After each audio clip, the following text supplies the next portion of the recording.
నమస్కారం అండి. నేను మీ రేవతి గణేష్. ఎలా ఉన్నారు అందరూ?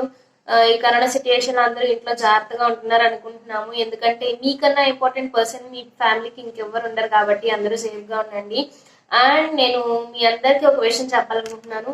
Thank you so much. మన ఛానల్ ఇప్పుడు 900+ సబ్స్క్రైబర్స్ అయ్యారు. ఆ విషయానికి చాలా థ్యాంక్స్ అండి.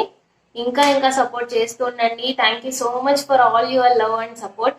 ఈ వీడియో నేను దేనికోసం చేస్తున్నానంటే, ఇంతకు ముందు నేను పెళ్లి వస్తువులు తయారు చేసిన వీడియోస్ అవన్నీ నేను యూట్యూబ్ లో అప్లోడ్ చేశాను కదా. ప్రస్తుతం వ్యూస్ ఎక్కువ వస్తున్నాయి. వ్యూస్ తో పాటు వ్యూవర్స్ కి డౌట్స్ కూడా వస్తున్నాయి. నేను ఏమేమి యూజ్ చేశాను, ఏం పెయింట్స్ యూజ్ చేశాను, ఏ క్లాత్ యూజ్ చేశాను, అవన్నీ డౌట్స్ ఉన్నాయన్నమాట. చాలా కమెంట్స్ వస్తున్నాయి నాకు, ఏం పెయింట్ యూజ్ చేశారు సిస్టర్ ఒకసారి చెప్పండి అని.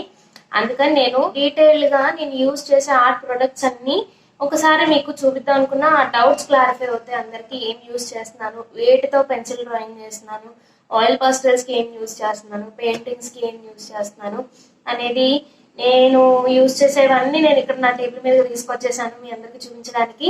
ఇంకా లేట్ ఎందుకు, let's watch it. First of all నేను ఏం పెయింట్స్ యూజ్ చేస్తున్నాను, నేను పెయింట్స్ కి సంబంధించిన డీటెయిల్స్ అని నేను చెప్పబోతున్నాను. నేను పెయింటింగ్స్, పేపర్ పెయింటింగ్ కానీ ఫ్యాబ్రిక్ పెయింటింగ్ కానీ ఇవన్నీ చేసేది నేను ఆర్సెలిక్ పెయింట్స్ తో చేస్తాను. ఎందుకంటే నేను మీకు ఇన్ డీటెయిల్స్ కూడా చెప్తున్నాను. జనరల్ గా పెయింట్స్ 3 టైప్స్ ఉంటాయండి. ఒకటి water paint, water soluble paints అన్నమాట. ఇంకోటి ఆర్సెలిక్ పెయింట్, తర్వాత ఆయిల్ పెయింట్స్. ఫస్ట్ నేను వాటర్ పెయింట్స్ గురించి చెప్తాను. వాటర్ పెయింట్స్ అంటే ఏంటంటే వాటర్ తో అవి డిజాల్వ్ అవుతాయి. మనం పెయింట్ ని లూజ్ చేసుకోవాలన్నా మనం వాటర్ కలిపితే అవి లూజ్ అని అవుతాయి. అండ్ మనం వాటర్ పెయింట్ యూజ్ చేశాక దాని మీద వాటర్ పడితే అవి వాటర్ తో మళ్ళీ డిజాల్వ్ అయిపోతాయి. అంటే ఇప్పుడు ఏదైనా పేపర్ మీద వాటర్ పెయింట్ యూజ్ చేసాం అనుకోండి, దాని మీద సపోజ్ వాటర్ ఒలికినాయి. ఇప్పుడు ఆ వాటర్ ఒలకడం వల్ల పెయింట్ కూడా మొత్తం క్లమ్జీ అయిపోతుంది.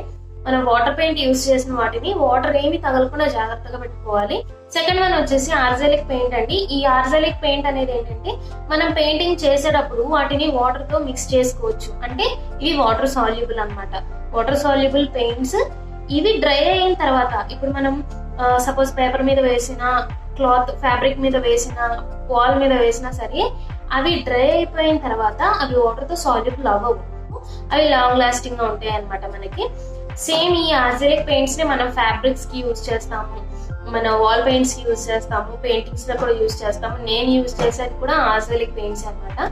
ఎందుకంటే మనకి సేఫ్ కదా. సపోజ్ ఈయన వాటర్ పెయింటింగ్స్ అంత కష్టపడి వేసుకుంటాము, గబుక్కుని వాటర్ వెళ్తున్నాయి అనుకో, పాడైపోయినాయి అనుకోండి, ఫీల్ అవ్వాల్సి వస్తుంది. అందుకని నేను ఆర్సెలిక్ పెయింట్స్ ప్రిఫర్ చేస్తాను పెయింటింగ్స్ కి మాక్సిమం. ఈ వాటర్ పెయింట్స్ కి ఆర్సెలిక్ పెయింట్స్ కి డిఫరెన్స్ ఏంటంటే, వాటర్ పెయింట్స్ మనం వాటర్ తో మనం లూజన్ చేసుకుంటే వాటి కలర్ చేంజ్ అయిపోతూ ఉంటుంది. అంటే అవి పేల్ గా అయిపోతూ ఉంటాయి, కలర్ తగ్గిపోతూ ఉంటుంది వాటర్ తో సాల్యుబుల్ చేస్తే. అదే మనం ఆర్సెలిక్ పెయింట్ తో మనం వాటర్ యూజ్ చేసి మనం దాన్ని లూజన్ చేసినా సరే దాని షైనింగ్ కానీ దాని కలర్ కానీ ఏమీ చేంజ్ అవ్వదు. ఈ ఆర్సెలిక్ పెయింట్స్ అనేవి వాటర్ పెయింట్స్ కన్నా కొంచెం షైనింగ్ గా ఉంటాయి, బ్రైట్ గా ఉంటాయి అనమాట. థర్డ్ వన్ వచ్చేసి ఆయిల్ పెయింట్స్ అనమాట. ఈ ఆయిల్ పెయింట్స్ ని మనం ఎక్కువ యూజ్ చేసేది ఎక్కడంటే, మనం గడపలకి వేస్తుంటాం చూసారా, గడపలకి వేసి గేట్స్ కి వేస్తాము. ఇంకా మనం కింద ముగ్గులు పెడుతూ ఉంటాం కదా పెయింట్ తో, ఆ పెయింట్ ని ఆయిల్ పెయింట్ అంటాం అనమాట మనం. ఈ ఆయిల్ పెయింట్స్ అనేది వాటర్ తో సాల్యుబుల్ అవ్వవు, ఓన్లీ ఆయిల్ తోనే. ఎగ్జాంపుల్ కిరోసిన్ కానీ ఇట్లాంటి ఫ్లూయిడ్స్ తో అవి డిజాల్వ్ అవుతాయి. ఇప్పుడు అర్థమైంది కదండి మనకి వాటర్ పెయింట్ అంటే ఏంటి, ఆర్సెలిక్ పెయింట్ అంటే ఏంటి, ఆయిల్ పెయింట్ అంటే ఏంటి. మనం మాక్సిమం యూజ్ చేసేది పెయింటింగ్స్ కి వాటర్ పెయింట్ కానీ లేకపోతే ఆర్సెలిక్ పెయింట్ కానీ యూజ్ చేస్తుంటాము. నేను ఇదిగోండి ఇది యూజ్ చేశాను, ఫెవిక్రిల్. మీకు మిర్రర్ ఎఫెక్ట్ లో ఉన్నట్టుంది, నేను మళ్ళీ బ్యాక్ క్యామ్ పెట్టి చూపిస్తాను. ఇది ఫెవిక్రిల్ ఆర్సెలిక్ పెయింట్స్ మన జనరల్ గా అందరికి తెలిసే ఉంటది. ఫ్యాబ్రిక్స్ పైన యూజ్ చేస్తాం వీటిని. వీటి కాస్ట్ వచ్చేసి దీని మీద లేదు, షీట్ మేబీ పడిపోయి ఉంటది.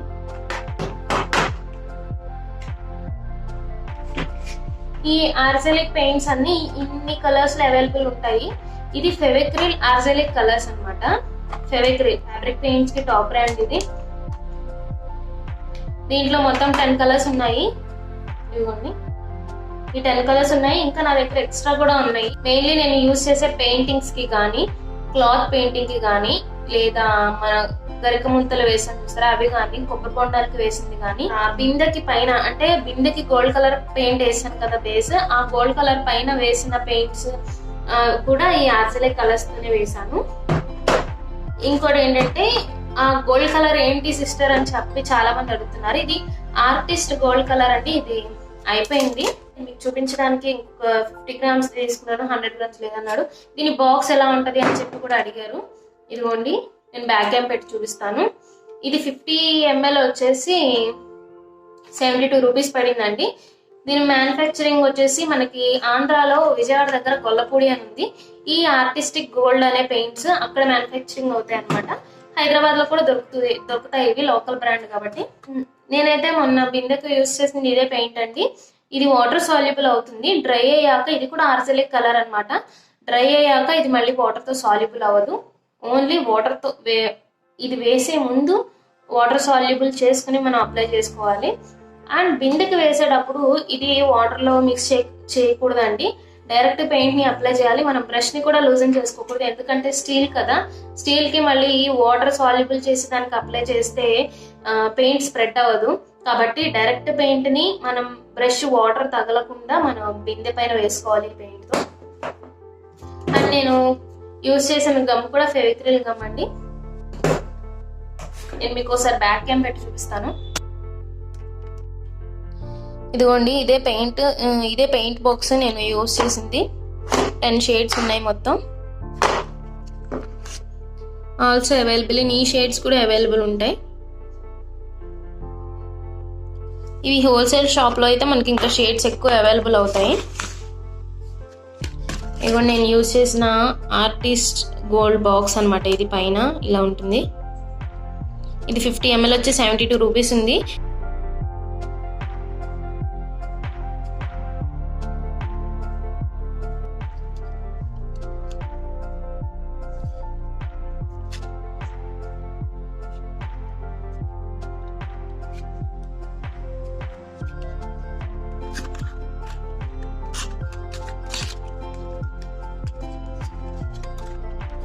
ఇది 50 ml టిన్ అనమాట.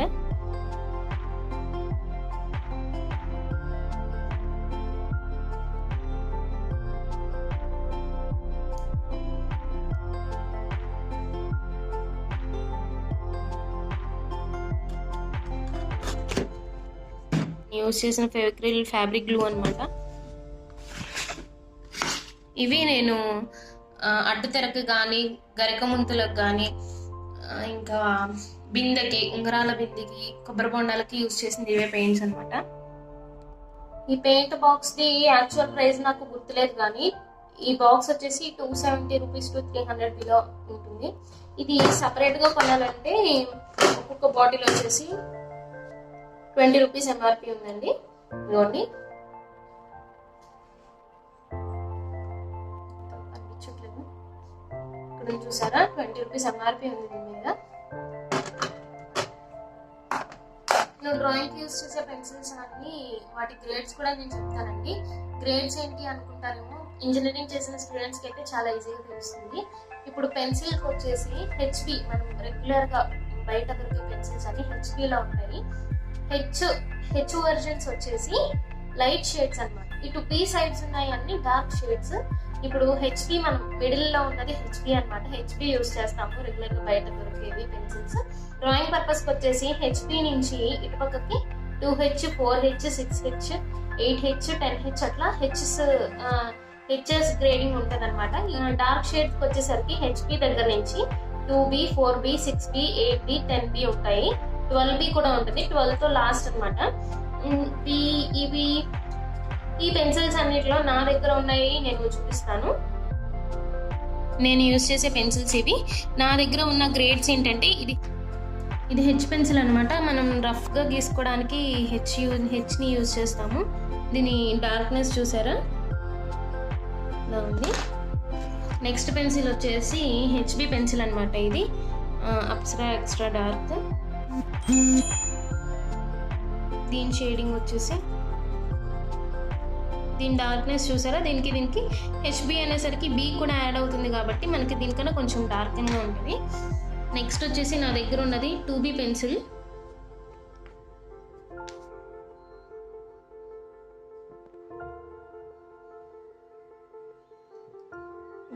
క్యామిల్ పెన్సిల్ అనమాట. ఇది 2B.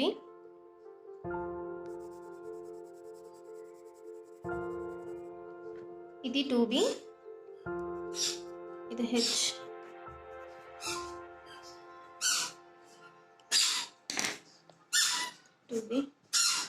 తర్వాత నా దగ్గర ఉన్నది 4B.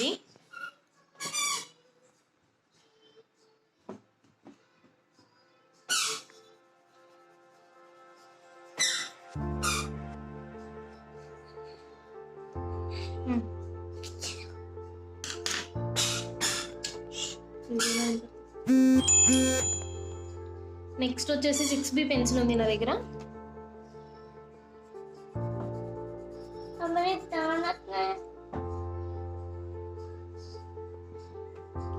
ఈ షేడ్స్ చూసారా, లైట్ అండ్ ఇటు హెచ్ వర్షన్ నుంచి నాకు బిలో ఉన్నాయి, బి వర్షన్స్ ఉన్నాయి నా దగ్గర కాబట్టి. నెక్స్ట్ ఇది కూడా 6B పెన్సిల్ అండి, కాకపోతే ఇది పాతది. ఇది 10B. 10.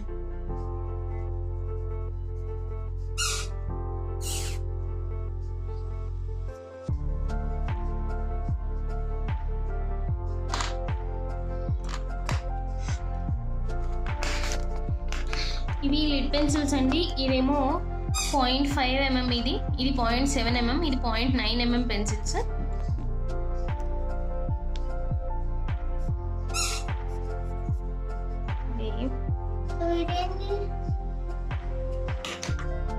నెక్స్ట్ వచ్చేసి 0.7 mm.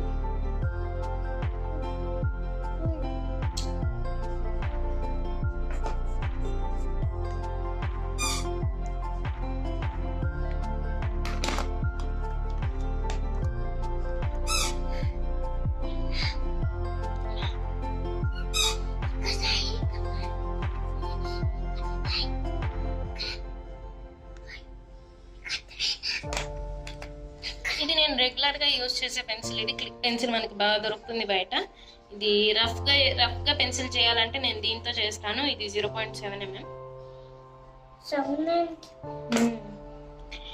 ఇది వైట్నర్ అండి. ఆయిల్ పాస్టల్ పెయింటింగ్ కి మనకు అవుట్లైన్ ఇవ్వడానికి నేను వైట్నర్ యూజ్ చేస్తాను. నేను విషు వచ్చి చూస్తున్నాడు నేను ఏం చెప్తున్నాను, వీడియో ఏం చేస్తున్నాను అనేది.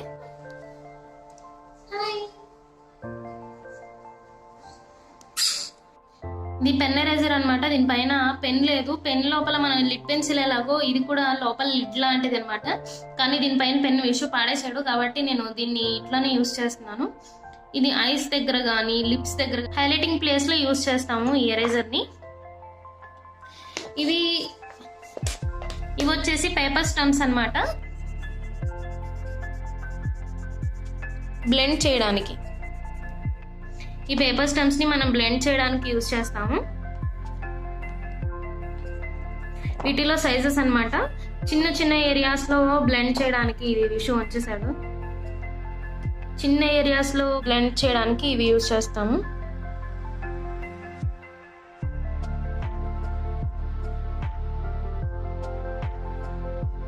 బ్లెండ్ చేయడానికి ఈ పేపర్ స్టంప్స్ తో పాటు నేను ఇయర్ బడ్స్ యూజ్ చేస్తాను, బ్రషెస్ కూడా యూజ్ చేస్తాను, అండ్ టిష్యూ పేపర్ కూడా యూజ్ చేస్తాము. ఇవి కలర్ పెన్సిల్స్ అనమాట. ఈ యూసెస్ చాలా తక్కువ. నెక్స్ట్ వచ్చి ఇది ఆయిల్ పాస్టల్ పెయింట్స్. నేను యూజ్ చేసేవి ఇవే. ఇగోండి, ఈ మొత్తం 50 షేడ్స్ ఉన్నాయి.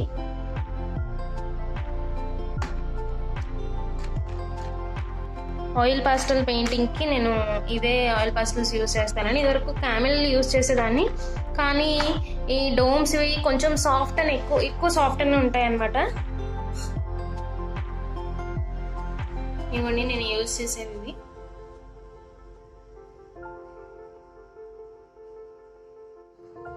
చూసారు కదండి, ఇవన్నీ నేను పెయింటింగ్స్ కానీ ఆయిల్ పాస్టల్ పెయింటింగ్స్ కి కానీ పెన్సిల్ డ్రాయింగ్స్ కానీ యూజ్ చేసే స్టఫ్ అంతా ఇదే అనమాట. వీటిలో ఇంకేమైనా డౌట్స్ ఉంటే మీరు నన్ను తప్పకుండా అడగొచ్చు. నేను మీ డౌట్స్ క్లారిఫై చేయగలను నాకు తెలిసినంత వరకు. ఇదే అండి ఇవాళ video. And this is the time to be safe at home. నేను మీ అందరికీ సజెస్ట్ చేసేది ఏంటంటే, మీకు కొంచెం టైం దొరికినా సరే ఇట్లా పెన్సిల్ డ్రాయింగ్స్ కానివ్వండి, పెయింటింగ్స్ కానివ్వండి, లేదంటే డిఐవైస్ కానివ్వండి, అట్లా సరదాగా ఏమైనా ట్రై చేయండి. మీలో ఏదన్నా టాలెంట్ ఉంటే అది కూడా బయటపడుతుంది అండ్ మీకు కూడా మంచి ఎంటర్టైన్మెంట్ అవుతుంది. ప్రతి ఒక్కళ్ళలో ఒక్కొక్క స్పెషల్ క్వాలిటీ ఉంటది అనమాట. అది మనం గుర్తించుకోకపోవడమే మనం చేసే మైనస్. అది అందరికీ టాలెంట్ ఉంటది, మీలో కూడా ఏదో ఒక టాలెంటే ఉంటది. మీరు దాన్ని ఫైండ్ అవుట్ చేయండి. ఈ కరోనాలో ఖాళీగా ఉంటాం కాబట్టి బయటికి వెళ్ళొద్దు, అందరూ ఇంట్లోనే ఉండండి, జాగ్రత్తగా ఉండండి. Finally, thanks for watching. Let it go, let my body go.